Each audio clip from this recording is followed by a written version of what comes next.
Mi hijo, que murió hace 3 años, llamó a las 2 de la madrugada. Mamá, abre, tengo frío. Yo. Bienvenidos a tu canal Abuelas con Historia.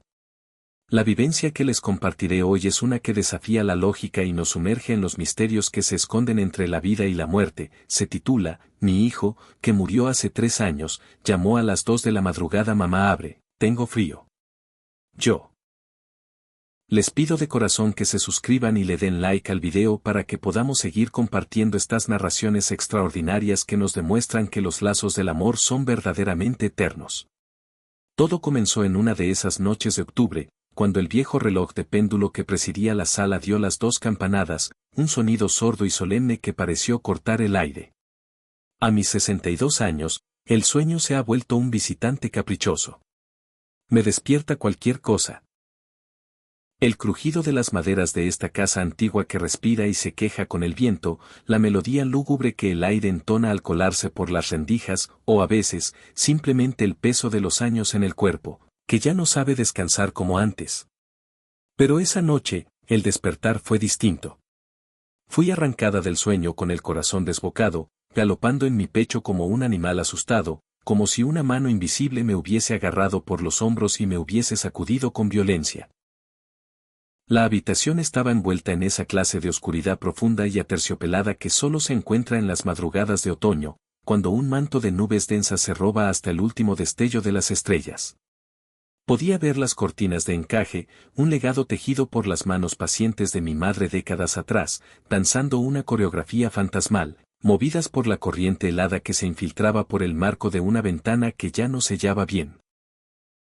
Afuera, la lluvia caía, no con la furia de una tormenta, sino con una persistencia fina y melancólica, un murmullo constante que parecía contar secretos al cristal de la ventana. Me senté en la cama con lentitud, sintiendo el frío del suelo en los pies. Mis manos, un mapa de mi vida con sus manchas de la edad y sus venas protuberantes, buscaron a tientas sobre la mesita de noche hasta encontrar mis lentes. Temblaban, y yo no entendía la razón de ese temblor incontrolable. Fue entonces cuando lo sentí. El teléfono móvil, ese artilugio moderno que mi nuera, Clara, me había enseñado a manejar con una paciencia infinita, vibraba sobre la madera pulida. La pantalla se iluminó, arrojando un resplandor pálido y azulado sobre la penumbra, y cuando mis dedos artríticos y torpes lo sujetaron, leí un nombre en la pantalla que me robó el aliento y congeló la sangre en mis venas. Mateo. Era imposible. Sencillamente, absolutamente imposible. Mateo nos había dejado hacía 3 largos años. Fue un jueves de marzo, un día gris y lluvioso, muy parecido a esa noche. Un accidente automovilístico en la autopista, eso fue lo que dijeron los informes. Su coche, explicaron, había perdido el control en una curva traicionera. Recuerdo el olor del hospital, una mezcla de antiséptico y desesperación. Cuando por fin llegué, mi carrera por los pasillos estériles fue en vano. Ya era demasiado tarde. Mi único hijo, mi niño de ojos risueños que se había transformado en un hombre de 35 años, un esposo devoto y el padre de 2 niñas que eran la luz de su vida, se había marchado para siempre. O al menos, eso era lo que yo había creído hasta ese momento. Mis dedos, torpes y temblorosos, se deslizaron sobre la superficie lisa y fría de la pantalla. Acepté la llamada y me llevé el teléfono a la oreja con una fuerza tal que sentí un dolor agudo en la sien. Hola. Mi propia voz sonó extraña, una cosa rota y rasposa, maltratada por el sueño y la absoluta incredulidad. Del otro lado, durante unos segundos que se estiraron hasta convertirse en una eternidad, solo hubo silencio. Pero no era un silencio vacío. Era un silencio denso, cargado de algo palpable, como si la persona al otro lado estuviera conteniendo el aliento, buscando la fuerza necesaria para pronunciar la primera palabra. Y muy al fondo, casi imperceptible, podía distinguir el mismo sonido de la lluvia que azotaba mis ventanas, como si la persona que llamaba estuviera afuera, muy cerca, bajo el mismo diluvio implacable. Mamá. La voz llegó por fin, no más fuerte que un susurro, pero tan clara e inconfundible que cada vello de mi cuerpo se erizó. Era la voz de Mateo. Era su entonación exacta, la misma que usaba de niño cuando el estruendo de los truenos lo asustaba y corría a meterse en mi cama, buscando refugio en mis brazos. Mamá, tengo frío. La respiración se me atascó en la garganta. Fue una sensación física, como si el aire se hubiera solidificado, negándose a entrar o a salir de mis pulmones. Las lágrimas brotaron de mis ojos de forma instantánea, calientes y furiosas, trazando surcos en mis mejillas arrugadas hasta mojar el cuello de mi viejo camisón de algodón. Mateo, Mateo, ¿de verdad eres tú?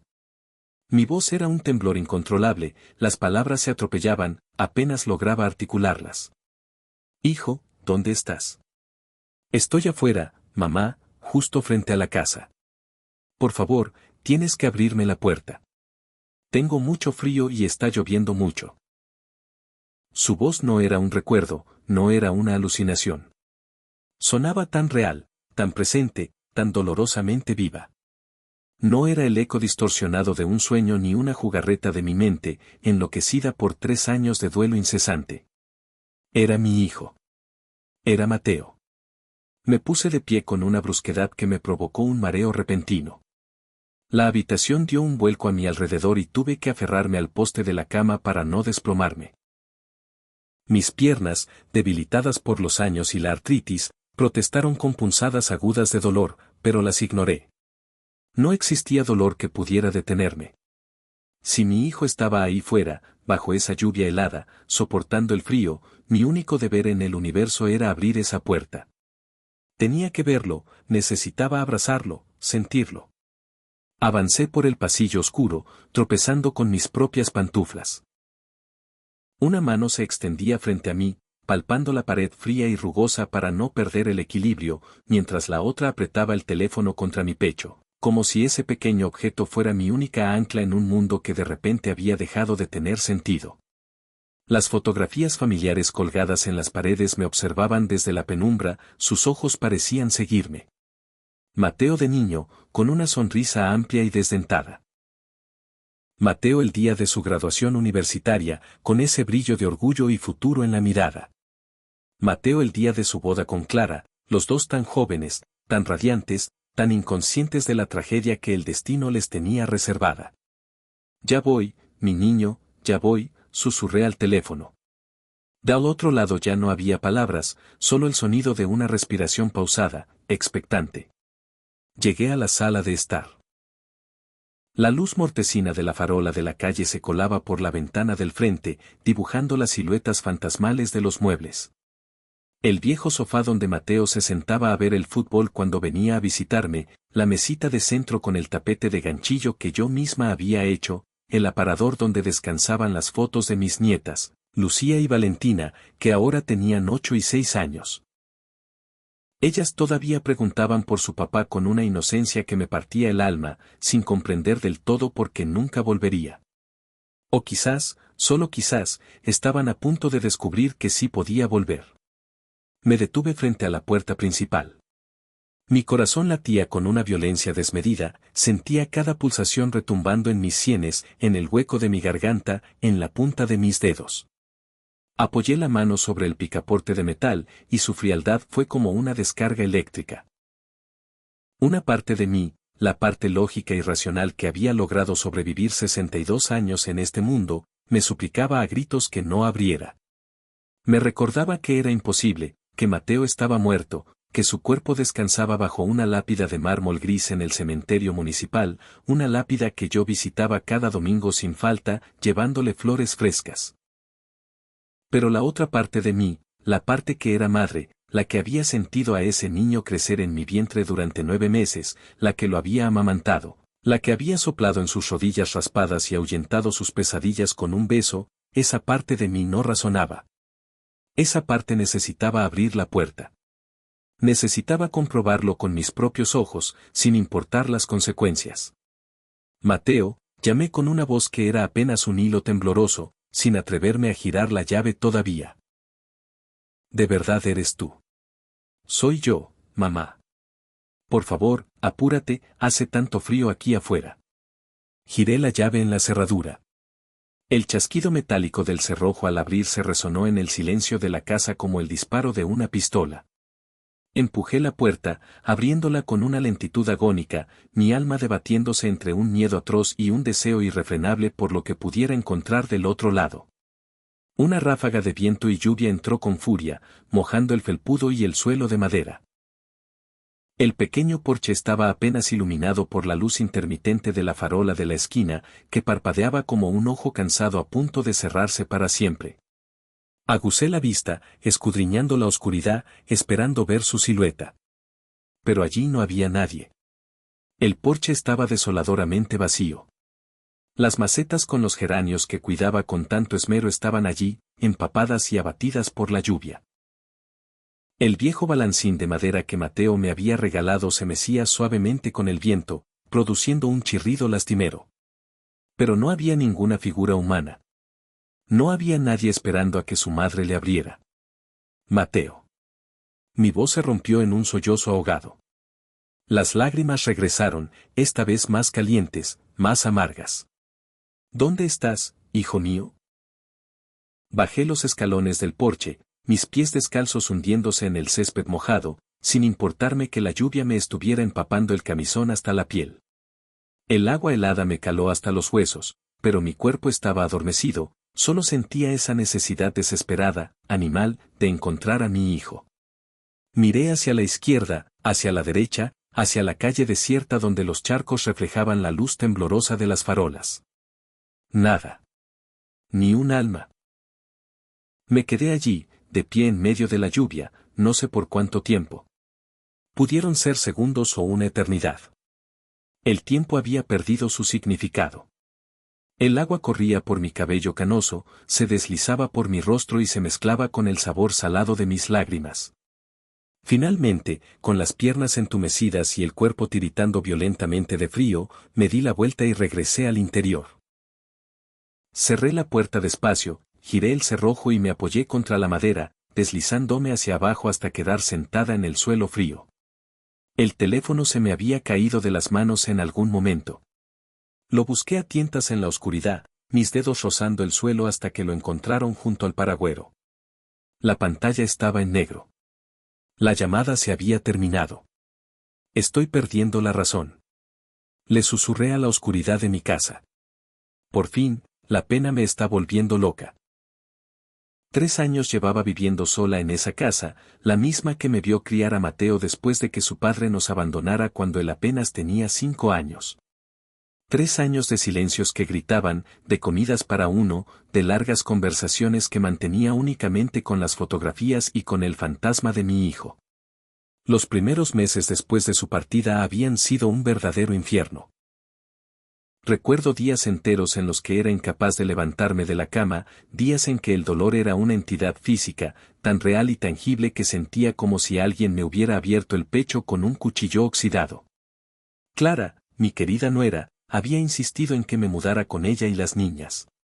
No puede quedarse sola, mamá Isabel, me decía con sus ojos dulces inundados de preocupación. Las niñas la echan de menos, y usted nos necesita a nosotras. Pero yo me había negado rotundamente. Esta casa era el último santuario de Mateo. Cada rincón, cada objeto, guardaba un eco de su risa, de su presencia. ¿Cómo iba a marcharme y abandonarlo por segunda vez? Me arrastré con dificultad hasta el sofá, todavía empapada y temblando. No me molesté en encender las luces. Permanecí sentada en la oscuridad, abrazándome a mí misma, intentando poner en orden mis pensamientos caóticos. ¿Había sido todo un sueño terriblemente vívido? No, era imposible. Estaba completamente despierta cuando sonó el teléfono. La llamada había sido real. Había visto el nombre de Mateo en la pantalla. Había escuchado su voz, tan nítida como si hubiera estado susurrando a mi lado. Pero, ¿cómo podía ser? Los muertos no hacen llamadas telefónicas. Los muertos no sienten el frío ni piden que les abran la puerta. Esas son cosas de las películas de terror, de los cuentos que los niños se cuentan para darse miedo. Y sin embargo, había ocurrido. Algo había ocurrido, y yo no sabía si el sentimiento que me embargaba era terror puro o una chispa de esperanza irracional. El amanecer se abrió paso con lentitud, tiñendo el cielo de tonalidades grises y violetas pálidas.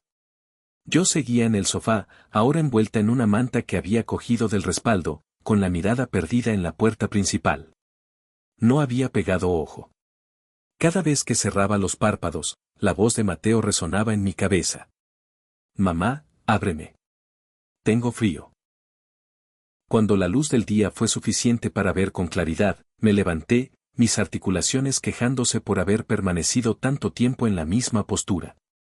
Caminé hasta la puerta, la abrí una vez más, y esta vez, con la nitidez de la mañana, vi algo que la oscuridad de la noche me había ocultado. Huellas.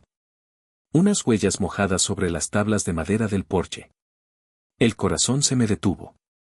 Me agaché, ignorando el dolor agudo que me atravesó las rodillas, para examinarlas de cerca. Eran huellas de zapatos de hombre, del número exacto que usaba Mateo. Reconocería esa suela en cualquier lugar del mundo, porque yo misma le había regalado esos zapatos para su último cumpleaños, apenas 2 semanas antes del accidente.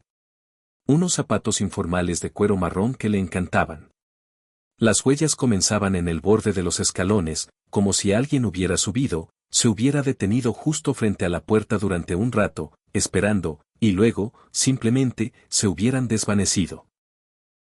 No había huellas de bajada. No había un rastro que se alejara. Solo esas marcas húmedas que terminaban abruptamente frente a mi puerta. Toqué una de ellas con la yema de los dedos. Aún conservaba un rastro de humedad.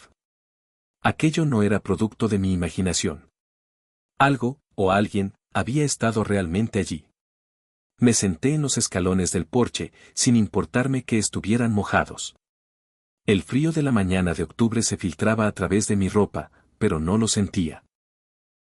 Mi mente solo podía procesar la imagen de esas huellas, el eco de esa voz, la aplastante imposibilidad de todo. ¿Qué me está pasando, Mateo? Le susurré al aire fresco de la mañana. ¿Qué es lo que intentas decirme? El viento agitó las hojas de los árboles, como si me respondiera con un suspiro, pero no hubo más respuesta que el silencio de un nuevo día, un día completamente indiferente a mi dolor y a mi profunda confusión. Pasé el resto de la mañana en una especie de trance. Me preparé una taza de té que se quedó enfriando en la encimera.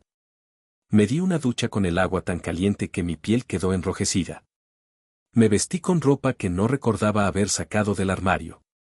Realicé cada acción de forma mecánica, mientras mi mente era un bucle infinito que reproducía los acontecimientos de la noche anterior. Cerca de las 10 de la mañana, sonó el timbre. Esta vez era un sonido normal, terrenal, un sonido del mundo de los vivos. Abrí la puerta y me encontré con mi vecina, doña Beatriz, una mujer de mi edad, con el cabello teñido de un rubio chillón y una sonrisa perpetua que, en ocasiones, me resultaba francamente agotadora. Buenos días, Isabel, dijo con esa voz cantarina que la caracterizaba. Vi que dejaste la luz del porche encendida toda la noche. ¿Está todo en orden? La miré, sin saber qué responder. ¿Cómo le explicas a alguien que tu hijo, fallecido hace 3 años, te ha llamado por teléfono? ¿Cómo le cuentas que escuchaste su voz pidiéndote que le abrieras porque tenía frío? Estoy bien, Beatriz. Es solo que tuve una noche complicada. No pude dormir mucho. Ella sintió, su rostro adoptando esa expresión de compasión exagerada que la gente suele reservar para las viudas y las madres en duelo. Lo entiendo, querida. ¿Quieres que te haga un poco de compañía? ¿Puedo prepararnos un café? La idea de tener que sostener una conversación trivial me parecía insoportable, pero al mismo tiempo, la soledad de la casa me aplastaba como una lápida. Terminé por aceptar, y al poco rato, las dos estábamos sentadas en mi cocina, sosteniendo tazas humeantes de café. Beatriz no paraba de hablar, del tiempo, de su nieto que acababa de empezar la universidad, de la nueva familia que se había mudado 3 casas más abajo. Yo asentía en los momentos adecuados, murmuraba monosílabos, pero mi mente estaba a kilómetros de distancia. Isabel, dijo Beatriz de repente, y algo en su tono me hizo mirarla de verdad. Sé que no es fácil perder a un hijo. No existe un dolor más grande. Pero tienes que seguir adelante, por ti y por tus nietas. A Mateo no le gustaría verte así. Así como, pregunté, y me sorprendió la dureza de mi propia voz. Como un fantasma en tu propia casa. Estás muy pálida, Isabel. Pareces enferma. ¿Cuándo fue la última vez que hiciste una comida decente? ¿Cuándo fue la última vez que saliste a dar un paseo? ¿Qué fuiste a la iglesia? ¿Qué llamaste a tus amigas? Tenía razón, por supuesto. En los últimos meses me había abandonado por completo. La comida me sabía a cartón. Las actividades que antes me daban alegría ahora me parecían vacías y sin sentido. ¿Para qué iba a salir a caminar si Mateo no estaría a mi lado para contarme las anécdotas de su trabajo? ¿Para qué ir a misa si Dios me había arrancado lo que más amaba en el mundo? Lo intento, Beatriz, dije finalmente, y las lágrimas volvieron a asomar, amenazando con desbordarse. Cada día me levanto y lo intento, pero es tan difícil.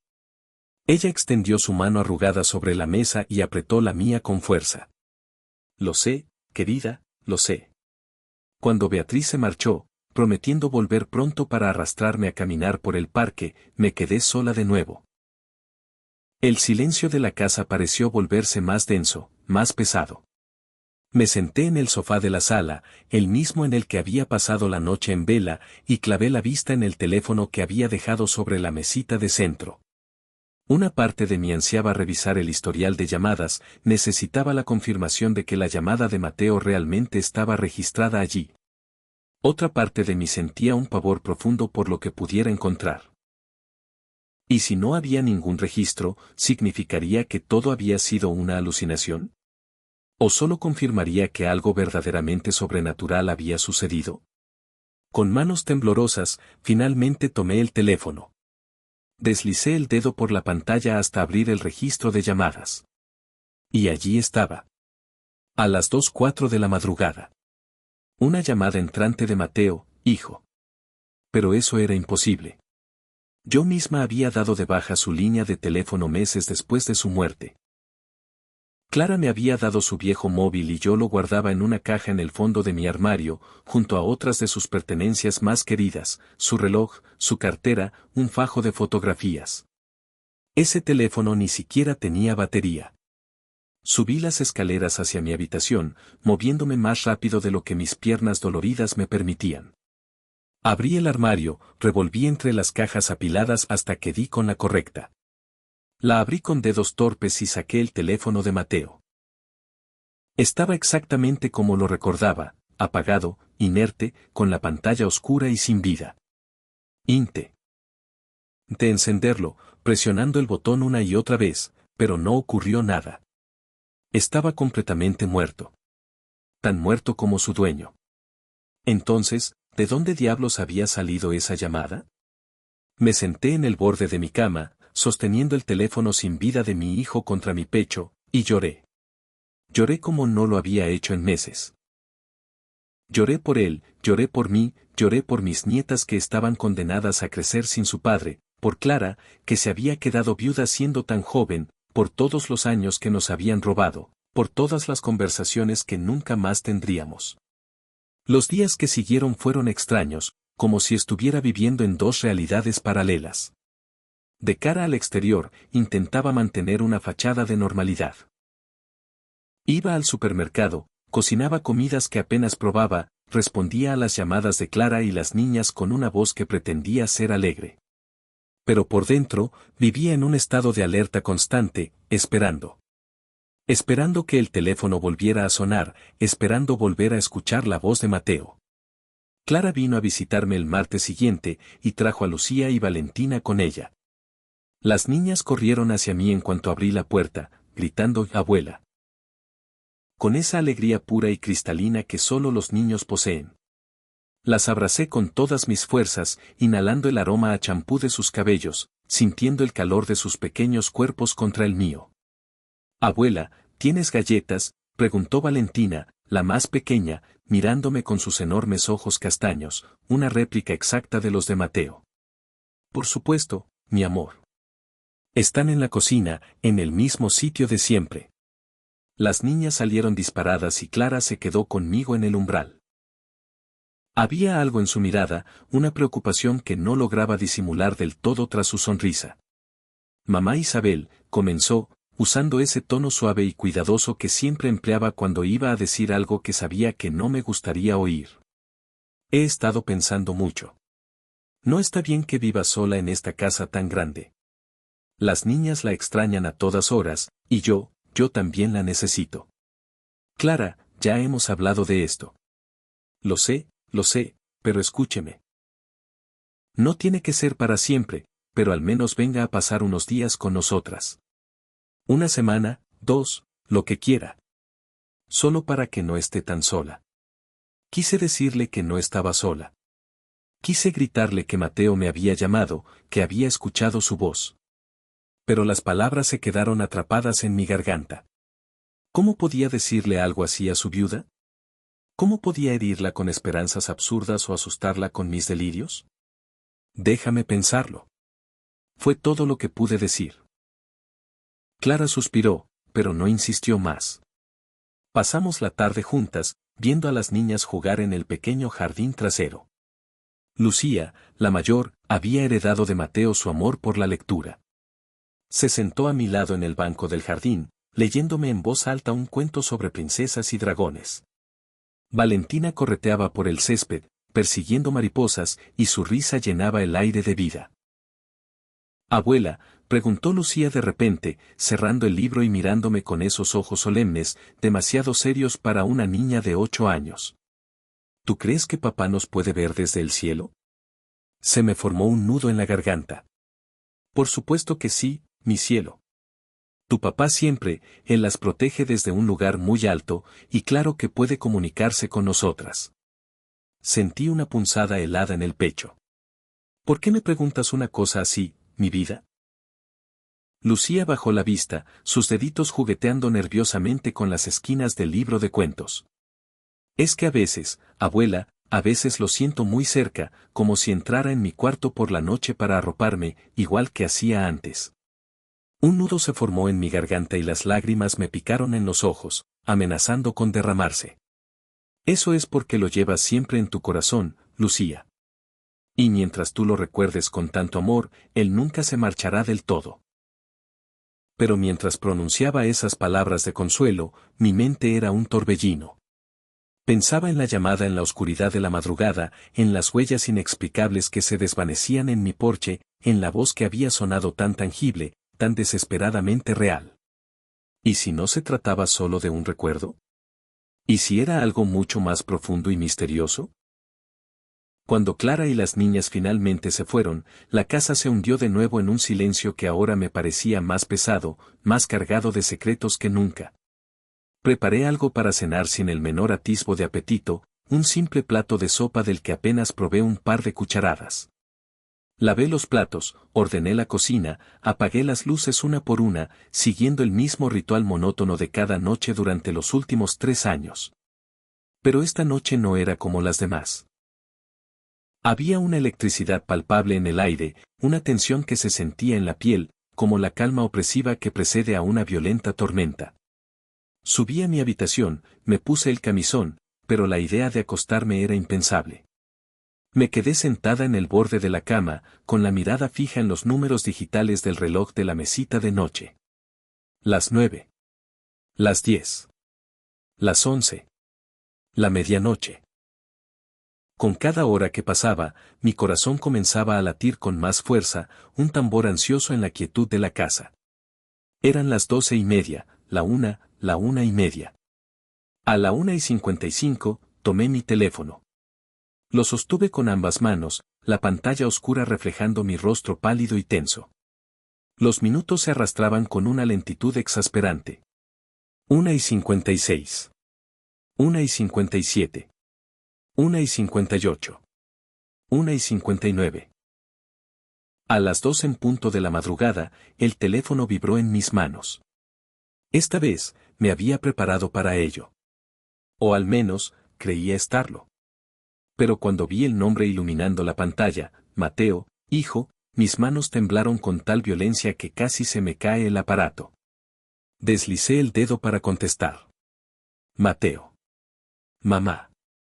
Su voz, nítida como el cristal, llegó sin demora. Gracias por responder. Hijo.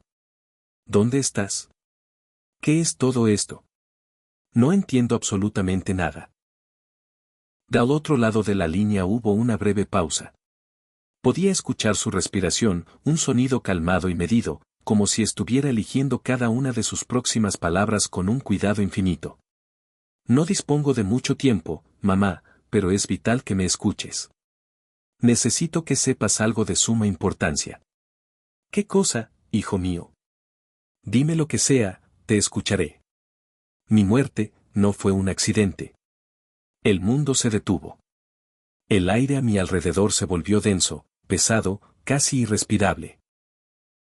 Sentí como si me hubieran hundido de golpe en un lago de agua helada, dejándome sin aliento y paralizada. ¿Qué? ¿Qué es lo que estás diciendo? Mi accidente no fue un accidente, mamá. Alguien saboteó los frenos de mi coche. Alguien deseaba que yo muriera. No, no, no. Las palabras salieron de mi boca en un murmullo roto, un mantra desesperado contra una verdad que no podía aceptar. Eso no es posible. La policía hizo una investigación. Dijeron que perdiste el control en la curva, que el asfalto estaba mojado. Eso es lo que querían que todos creyeran. Pero la verdad es otra. Hay mucho más detrás, y necesito tu ayuda para que todo salga a la luz. Mateo, por favor, esto es una locura. Tú estás muerto. Su voz adquirió un matiz casi irónico, teñido de una tristeza insondable. Sí, mamá, lo estoy. Pero eso no significa que no pueda intentar enmendar las cosas que dejé sin resolver. Las lágrimas corrían libremente por mis mejillas. Mi mente era un caos de emociones enfrentadas, miedo, confusión, una extraña y dolorosa esperanza, un dolor que se reabría. ¿Quién? ¿Quién podría hacer algo tan monstruoso? Tú no tenías enemigos, Mateo. Todo el mundo te quería. Ese es el problema, mamá. La persona que me hizo esto es alguien muy cercano, alguien en quien confías ciegamente. Y tengo que advertirte, debes tener mucho cuidado, porque si descubren que estás investigando, tu vida también podría correr peligro. ¿Investigando? Mateo, ¿cómo voy a investigar yo nada? Soy una anciana. No puedo hacer esto sola. No estás sola, mamá. Busca a Roberto. Él te puede ayudar. ¿Roberto? Mi sobrino, el hijo de mi hermana Beatriz. Era periodista de investigación, trabajaba para un diario local destapando casos de corrupción y crímenes. Mateo y él siempre habían sido increíblemente unidos, más que primos, eran como hermanos. ¿Roberto sabe algo sobre esto? Aún no, pero es la única persona en la que puedes depositar tu confianza por completo. Cuéntale todo lo que te estoy diciendo. Muéstrale la evidencia. ¿Qué evidencia, Mateo? No tengo ninguna evidencia. Solo tengo estas llamadas tuyas que ni siquiera sé si son reales o si estoy perdiendo el juicio. En mi estudio, en casa, dentro del librero, detrás de la fila de libros de derecho, hay una pequeña caja fuerte. La combinación es 2, 0, 1, 8. La fecha en la que nacieron las niñas. Adentro encontrarás documentos, fotografías, una memoria USB con archivos. Todo lo que necesitas está guardado ahí. Mi mente trabajaba a una velocidad vertiginosa, intentando asimilar cada detalle. ¿Por qué no le dijiste todo esto a Clara? ¿Por qué a mí? Porque Clara está involucrada sin siquiera saberlo. Alguien la está utilizando, mamá. Alguien que está muy cerca de ella. No puedo decirte nada más por ahora. Mi tiempo se está agotando. No, espera, no te vayas. Tengo tantas preguntas. Hay tanto que no logro comprender. Lo sé, mamá. Y lo siento. Siento mucho haberme ido así. Siento no haber tenido más cuidado. Siento todo el dolor que mi muerte te ha causado. Mateo, mi voz se quebró por completo. Te extraño tanto, hijo, cada día, cada hora. No tienes idea de cuánto duele vivir sin ti. Lo sé, mamá. Yo también te extraño. Pero tienes que ser fuerte ahora, por mí, por mis hijas, por la verdad. Prométeme que hablarás con Roberto. Prométeme que buscarás esa caja fuerte. Te lo prometo, susurré entre sollozos. Te lo prometo, mi niño. Te amo, mamá. Siempre te he amado y siempre te voy a cuidar, aunque sea desde lejos. Yo también te amo, Mateo, con toda mi alma. La línea quedó en silencio. Me quedé inmóvil, sosteniendo el teléfono contra mi oído, como si la fuerza de mi anhelo pudiera traer de vuelta su voz. Las lágrimas empapaban mi rostro, mi camisón, las sábanas. Lloré hasta que mis ojos se secaron, hasta que solo quedaron espasmos secos que sacudían mi cuerpo. Finalmente, cuando el cielo comenzó a teñirse con los primeros y tímidos tonos del amanecer, tomé una decisión. No sabía si me estaba volviendo loca. No sabía si esas llamadas eran producto de mi dolor insoportable. Pero si existía la más remota posibilidad de que mi hijo me estuviera diciendo la verdad, de que su muerte hubiera sido un asesinato, entonces tenía que hacer algo. Se lo debía. Esperé hasta las 8 de la mañana para llamar a Roberto. Cuando respondió, su voz todavía pastosa por el sueño, no me anduve con rodeos. Roberto, soy tu tía Isabel. Necesito verte hoy mismo. Es urgente. Hubo una pausa al otro lado.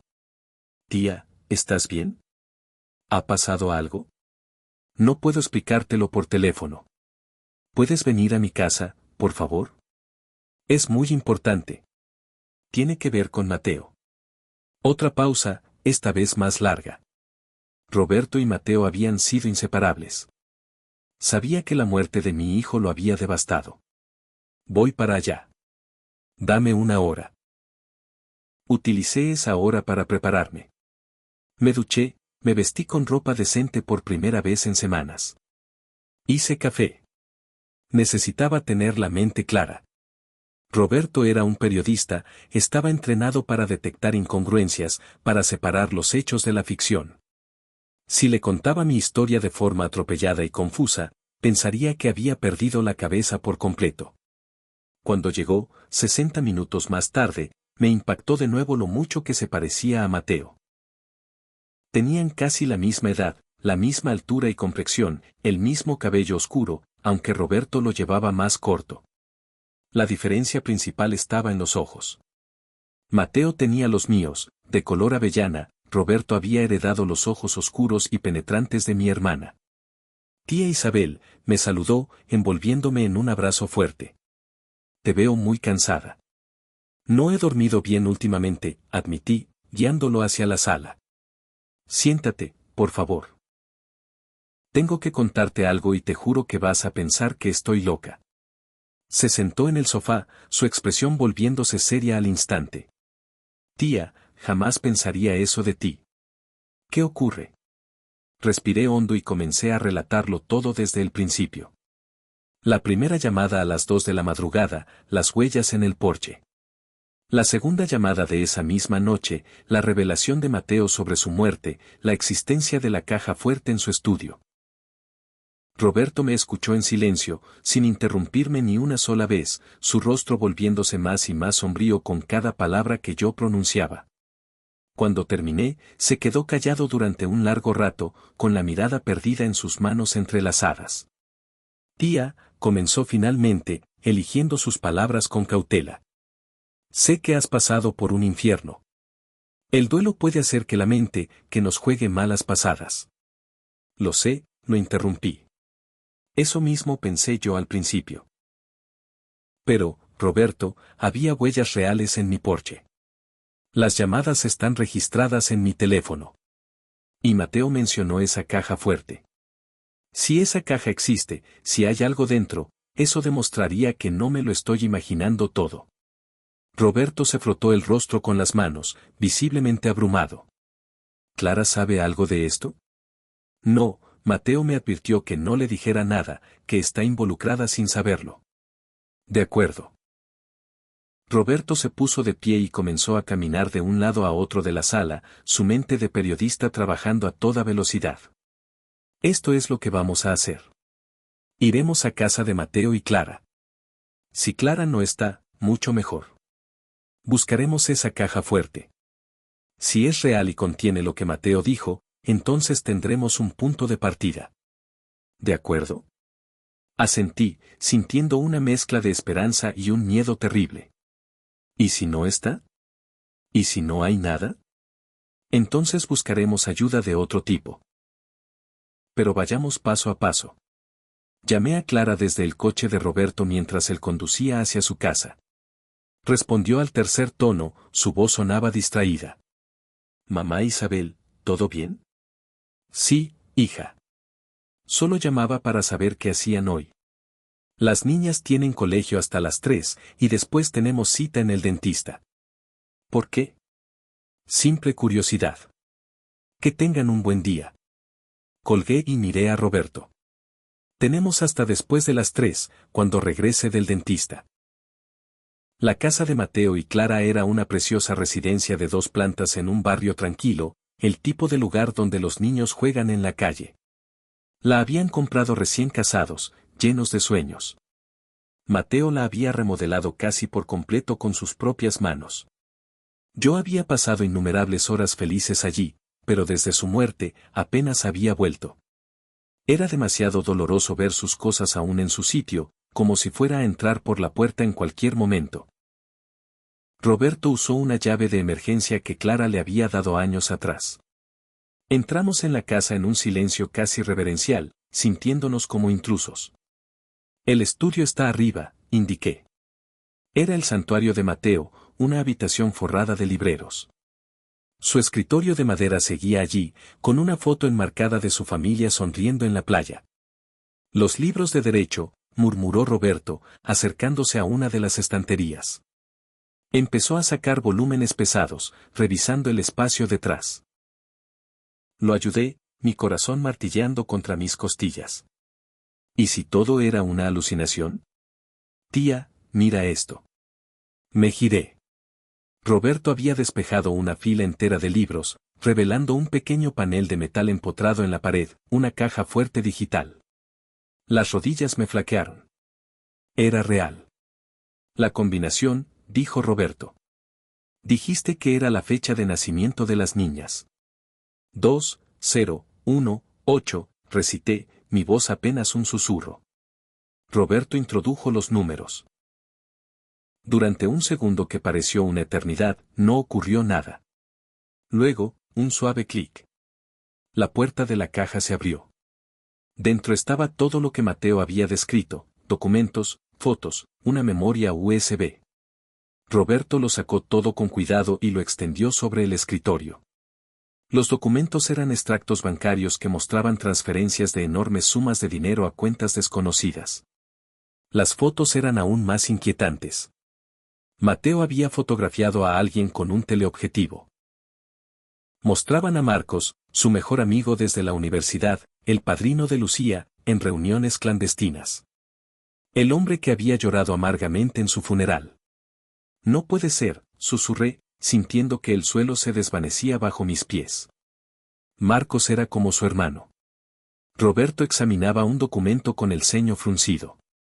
Según esto, Marcos y Mateo eran socios en una firma de inversiones. Marcos estaba desviando fondos de los clientes. Mateo lo descubrió. Y aquí, dijo Roberto, tomando otra hoja, hay una copia de una carta que Mateo le escribió a Marcos. Le daba una semana para devolver el dinero o lo denunciaría. La carta estaba fechada 5 días antes del accidente. Roberto conectó la memoria USB al ordenador de Mateo. Contenía un video. En la pantalla apareció mi hijo, tan vivo, tan real, que sentí que el corazón se me partía de nuevo. Si estás viendo esto, significa que algo me ha pasado, decía Mateo. Marcos Salinas, mi mejor amigo y socio, ha estado robando a nuestra empresa. Tengo todas las pruebas. Le di una oportunidad para arreglarlo, pero esta mañana me amenazó.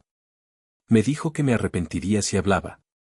No quiero creer que sea capaz de hacerme daño, pero he visto el pánico en sus ojos. Grabo esto como un seguro. Si muero en un accidente conveniente, quiero que se sepa la verdad. Marcos Salinas es un ladrón, y probablemente, también un asesino. El video terminó. Nos quedamos en silencio, mirando la pantalla en blanco. Tenemos que llevar esto a la policía, dijo Roberto finalmente. ¿Y qué les diremos?, respondí. ¿Que el fantasma de Mateo me dio la combinación de la caja? Roberto se frotó la cara. Tienes razón. No podemos mencionar las llamadas. Diremos que encontraste la caja buscando papeles para los impuestos, con el permiso de Clara. Y Clara, tenemos que decírselo. Sí, asintió Roberto, pero primero a la policía. Si se lo dice a Marcos antes, podría destruir más pruebas o huir. Pasamos la siguiente hora fotografiando cada documento y copiando los archivos. Luego, lo guardamos todo de nuevo en la caja fuerte y recolocamos los libros. Nadie sabría que habíamos estado allí. De camino a la comisaría, mi teléfono sonó. Era Clara. Mamá Isabel, ¿estás con Roberto? Marcos me ha llamado, dijo que los vio entrar en casa esta mañana. Estaba preocupado. Mi sangre se heló. Marcos vivía a solo 3 casas de distancia. Por supuesto que nos había visto. Todo está bien, hija, le aseguré con una calma que no sentía. Solo buscaba unos papeles de Mateo. Ya nos íbamos. Oh, de acuerdo. Me asusté un poco, Marcos sonaba muy alarmado. No te preocupes. Nos vemos mañana. Cuando colgué, Roberto me miró, su expresión grave. Sabe que estuvimos ahí. Va a sospechar. Lo sé. Tenemos que darnos prisa. En la comisaría, un hombre de mediana edad con ojos cansados, el detective Vargas, nos llevó a una sala de interrogatorios. Le mostramos todo. Al principio se mostró escéptico, pero a medida que examinaba las pruebas, su rostro se endurecía.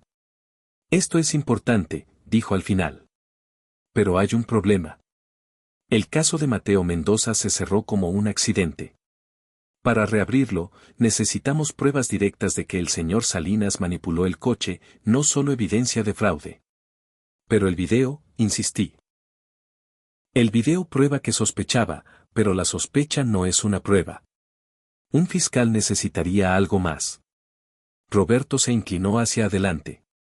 ¿Y si consiguiéramos que confesara? ¿Si lo grabáramos admitiéndolo? El detective nos observó con cautela. No puedo autorizar oficialmente algo así. Pero, si ustedes, como civiles, decidieran confrontar al señor Salinas y esa conversación fuera accidentalmente grabada, bueno, no hay ninguna ley en contra de eso. Entendimos el mensaje. Nos estaba dando luz verde extraoficialmente. Denme 24 horas, con Tino Vargas. Revisaré los archivos del accidente. Y ustedes, no hagan nada precipitado. Salimos de allí con el sol poniéndose. Roberto me llevó a casa. ¿Estás segura de que quieres hacer esto, tía?, me preguntó. Confrontar a Marcos puede ser peligroso. Es lo que Mateo querría, respondí. Es lo que necesito hacer. Por él. Roberto asintió. Entonces lo haremos juntos. Mañana planearemos cómo hacerlo. Esta noche, descansa y cierra bien las puertas.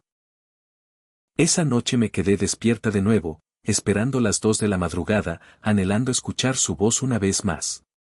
Pero el teléfono permaneció en silencio. Las 2 llegaron y se fueron. Luego las 3, las 4.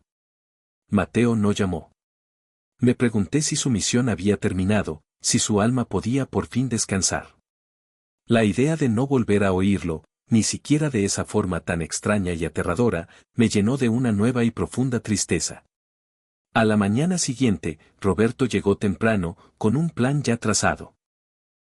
Marcos, según había logrado averiguar, tenía una rutina fija cada mañana. Al día siguiente, Roberto se presentó en mi casa temprano, con una energía nerviosa y un plan ya meticulosamente trazado. Marcos, según la información que había conseguido a través de sus contactos, mantenía una rutina inalterable desde hacía años. Cada mañana, a las 7 en punto, salía a correr por el Parque Central. Un encuentro que pareciera fortuito en ese lugar público y concurrido sería la coartada perfecta, una aproximación que no levantaría sus sospechas ni lo pondría a la defensiva de inmediato. ¿Y qué se supone que le voy a decir?, pregunté, mi voz sonando frágil y ajena mientras nos dirigíamos hacia el parque en el coche de Roberto. El aire de la mañana era frío y me calaba los huesos. Hola, Marcos, ¿fuiste tú quien asesinó a mi hijo? Por supuesto que no, tía.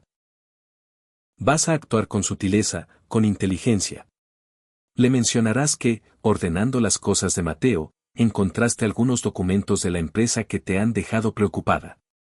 Papeles que no entiendes. Vas a hablar de movimientos de dinero, de transferencias extrañas. Simplemente vas a observar su reacción. Yo estaré a unos metros, simulando hablar por teléfono, pero estaré grabando cada palabra, cada silencio, con mi móvil.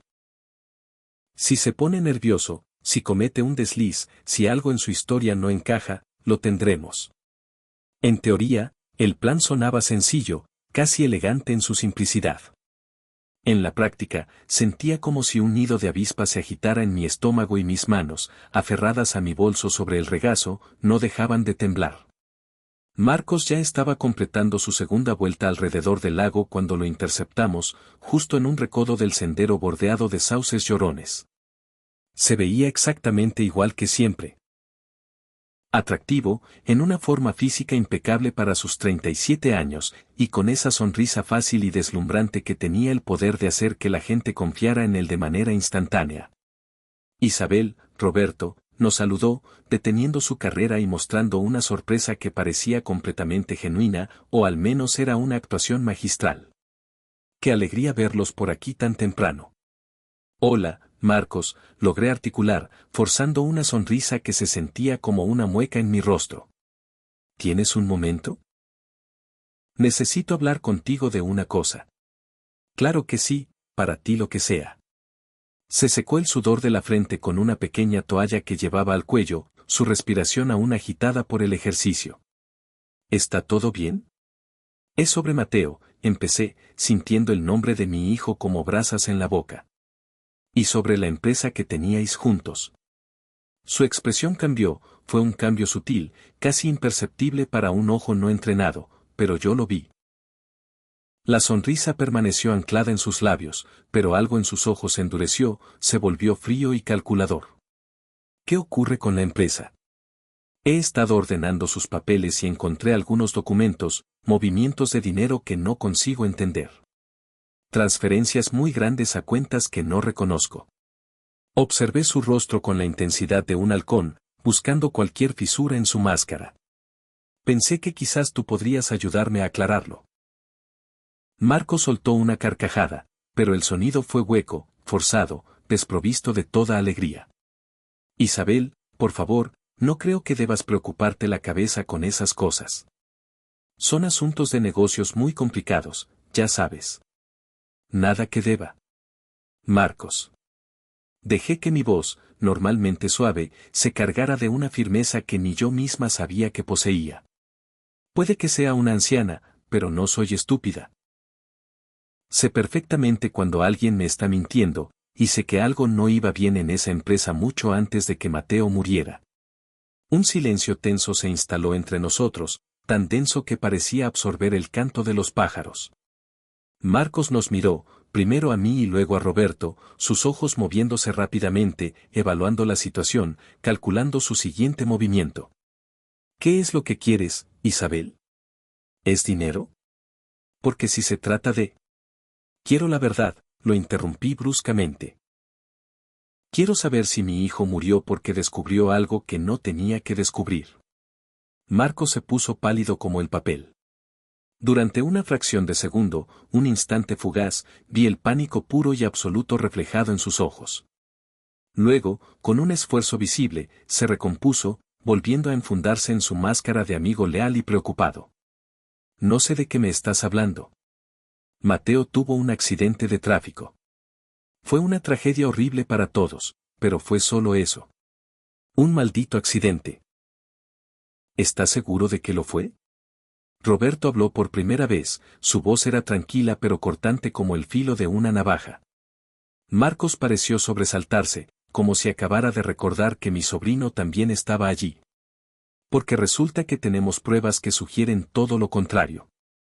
Tenemos documentos que demuestran que estabas desfalcando la empresa.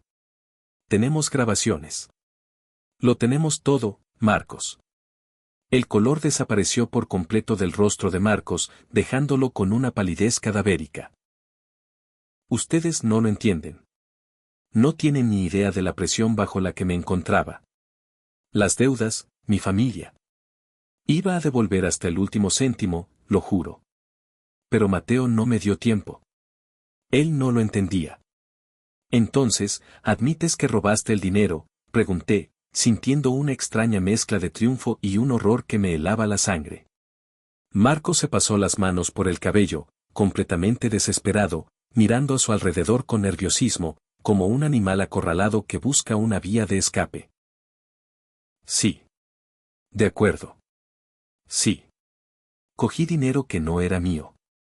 Pero yo jamás le habría hecho daño a Mateo. Era mi mejor amigo. Él iba a ir a las autoridades, terminé la frase por él. Iba a denunciarte, y tú no podías permitir que eso sucediera. No. Yo solo quería darle un susto.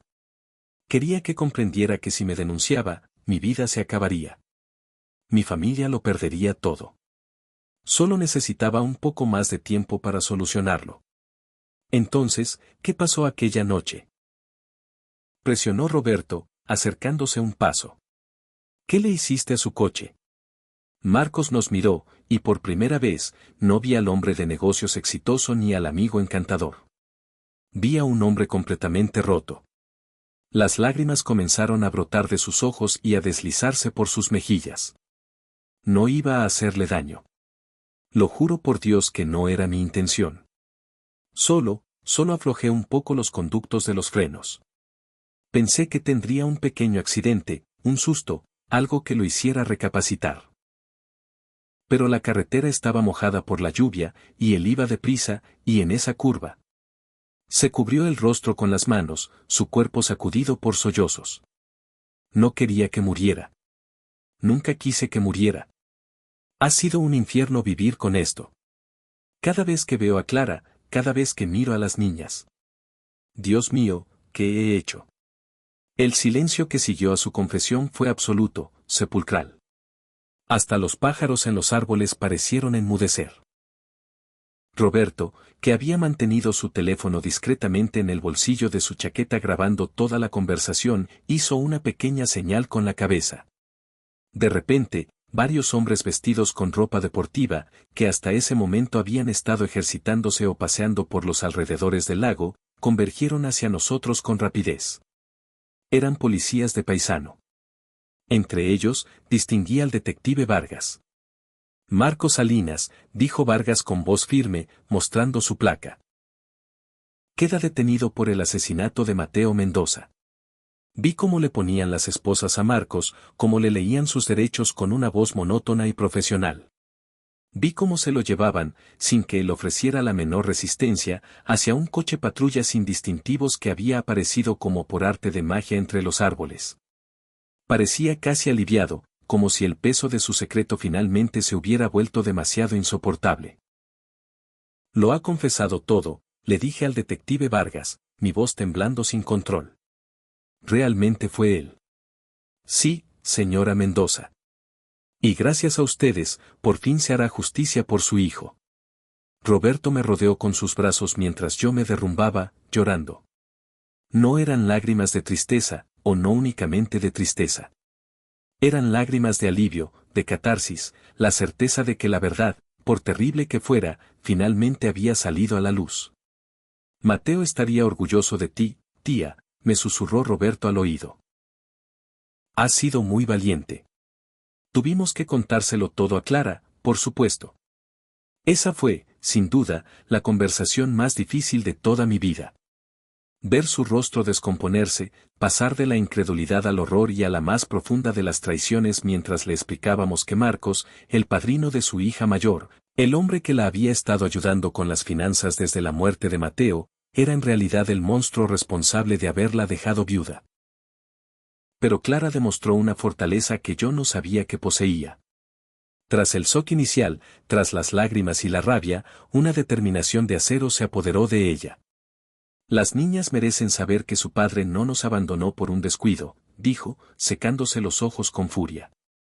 Merecen saber que era un hombre bueno que estaba haciendo lo correcto. ¿Y Marcos? Marcos va a pagar por lo que hizo. El juicio fue un proceso largo y mediático. Durante meses, los detalles más escabrosos del caso llenaron las páginas de los periódicos y los informativos de televisión. Roberto escribió una serie de artículos magistrales para su diario, detallando no solo el asesinato, sino también todo el esquema de fraude que Marcos había orquestado. Finalmente, Marcos fue declarado culpable y condenado a 25 años de prisión. Nunca mostró el más mínimo remordimiento durante el juicio. Jamás pidió perdón a nuestra familia. Su abogado intentó defender la tesis del accidente, que nunca tuvo la intención de matar a Mateo, pero la grabación del video de mi hijo, reproducida en la sala del tribunal, dejó meridianamente claro que había habido amenazas y que Marcos era plenamente consciente de sus actos. Cuando el juez leyó el veredicto, me permití llorar una última vez. No por Marcos, sino por Mateo, por todo lo que le habían arrebatado, por todos los años que no viviría, por mis nietas que crecerían sin su padre. Pero también lloré de gratitud, porque de alguna manera inexplicable, desde más allá de la tumba, Mateo había encontrado la forma de buscarme, de pedir mi ayuda y de asegurarse de que se hiciera justicia. Las semanas que siguieron al juicio fueron extrañas. La vida, lentamente, comenzó a buscar un nuevo ritmo, una nueva normalidad.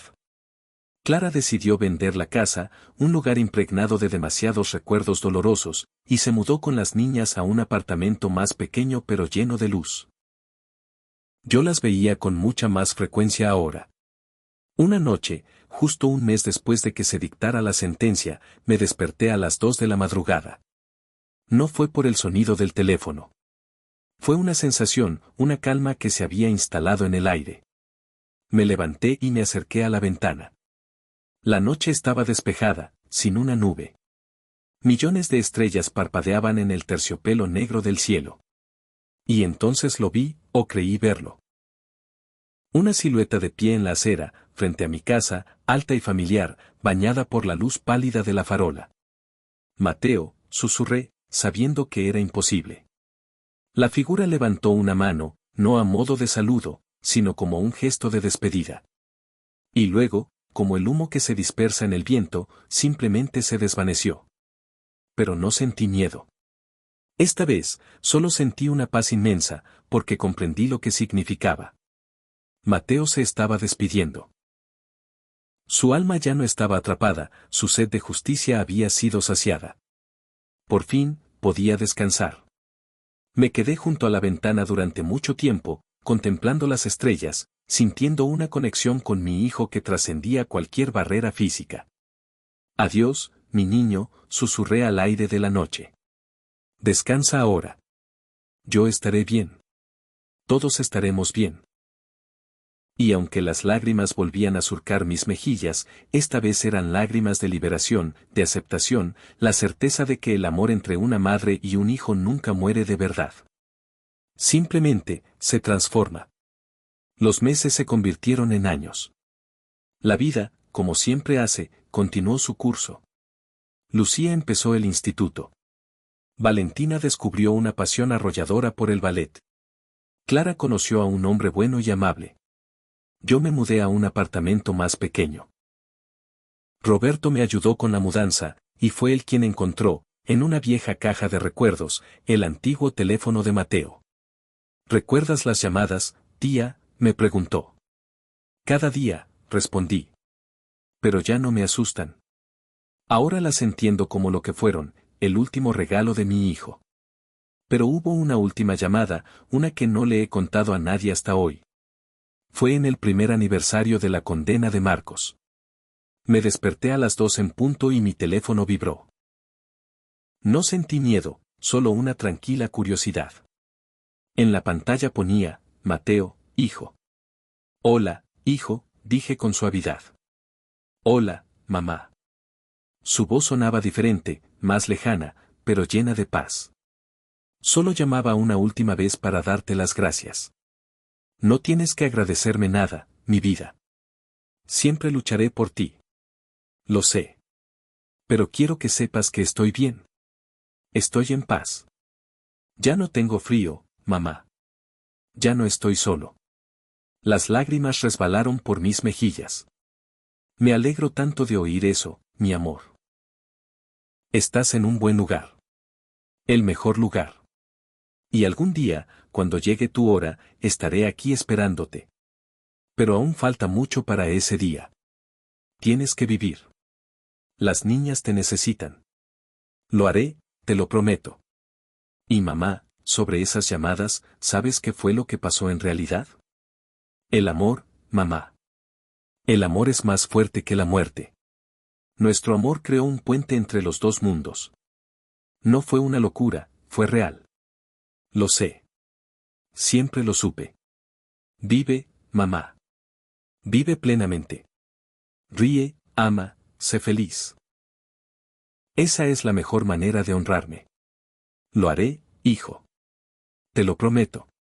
Te amo. Y yo a ti.